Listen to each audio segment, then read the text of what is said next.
مستی که در داغ خود را چاره می کردم، تو را می دیدم از دور و گریبان پاره می کردم، به داغ تازه می دادم تسلی داغ دیرین را، به جای برگ گل در جیب ای آتش پاره می کردم.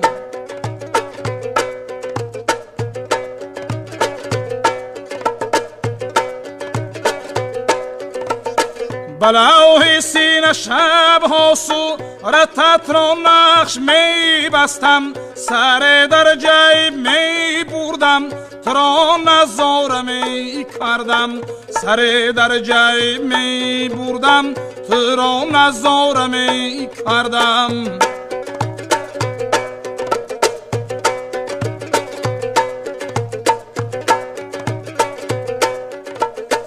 نمی گردد دلی سختی تو با من نرم حیرانم، چه آتش بس که جای خود به سنگی خاره می کردم، اگر می بود در عالم دوای درد عاشق را، دلی خود را چه بلبل پیش گل صد پاره می کردم.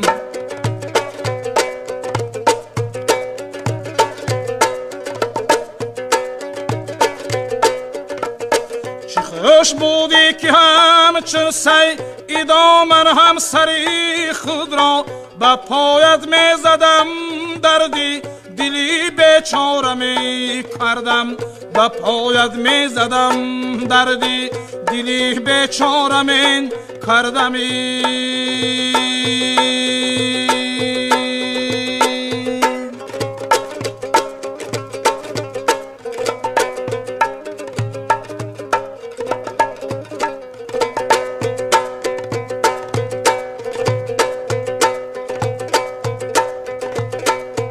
ассалому алайкум дӯстони азиз. оқибат дар синаам дил аз тапидан боз монд, бас ки пар зад дар қафас ин мурғ аз парвоз монд, рафт айёми шабобу хорхори ӯ нарафт, мушти хошок ки зи сели навбаҳорон боз монд.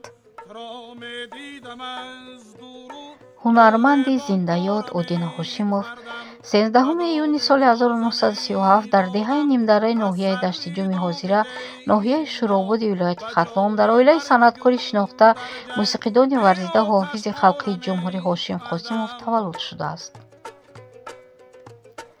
аз хониши падар, аз ромиши падар дар дили кӯчаки Одина нисбат ба ҳунари сарояндагӣ, намозандагӣ як дилгармӣ, як муҳаббат бедор гашт. Одина Ҳошимов бо садои фораму марғуладор рӯи саҳнаи тоҷик падидор гашта буд. садои дилнишинру афзо аз дуриҳои дур роҳ гирифт ҷониби қалбҳо. шӯҳраташ то имрӯз боқӣ мондааст барои хурду калон, барои мардуми тамоми минтақаҳои кишвар ва берун аз он. имрӯз мо хотироти ӯро аз нав гарм карда мегӯем ки равонат шод бод, устоди ҳунар, устоде ки сурудаҳояш дар даҳсолаҳо аз аср ба аср кӯҳна намешаванд. равонатон шод бод, ҷоятон ҷӯҳишти ҷовидон.